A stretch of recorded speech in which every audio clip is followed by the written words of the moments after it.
Bonjour à vous et bienvenue dans cette philosophie du bar. Aujourd'hui, nous poursuivons nos réflexions sur la philosophie de l'art. Suite à une rencontre récente avec Henri Barbier, musicien accompli, bien connu dans la région tournaisienne, et au partage par lui-même de plusieurs interviews de Sergiu Celibidache, que je ne connaissais pas, ou si peu par ailleurs, je trouve intéressant de prolonger tout cela par quelques réflexions. Tout d'abord, je partage entièrement la vision suivante: l'art n'est pas affaire uniquement de dissection. Appliquer avec froideur des grilles d'interprétation sur un texte sectionné, morcelé, coupé, découpé, des mélodies, des tableaux ou toute forme d'art peut certes livrer des clés d'interprétation, mais in fine, le dernier pas de tout commentaire sur l'œuvre réside dans le silence, le plein recueillement, c'est-à-dire celui qui, à mes yeux, comprendrait toutes les paroles et toutes les musiques. Oui, j'aime le silence qui se dégage d'une œuvre d'art et qui nourrit mon propre silence intérieur, ma propre intériorité. C'est le silence qui permet à l'œuvre d'atteindre sa plénitude.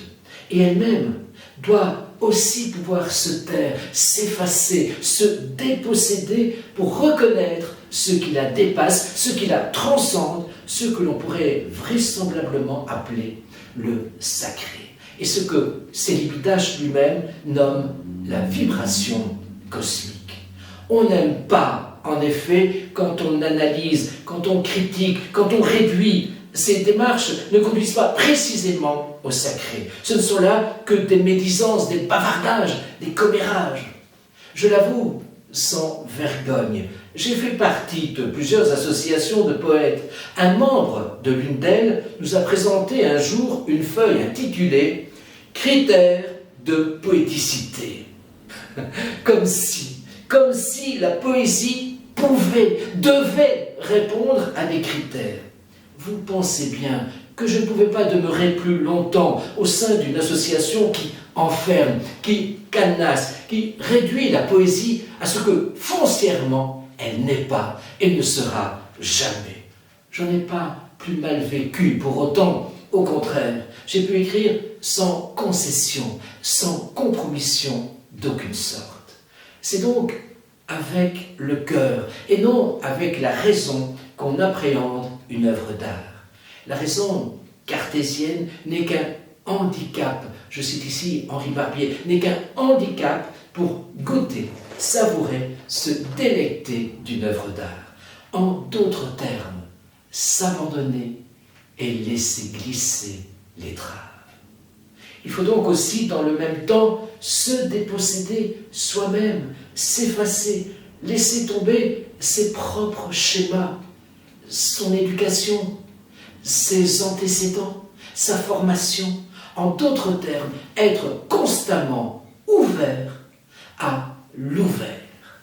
Je pense donc fermement, avec Celibidache, que l'art n'est pas affaire de beauté, mais de vérité. Précisément, ce que j'apprécie chez les penseurs contemporains, c'est d'avoir déplacé art et beauté.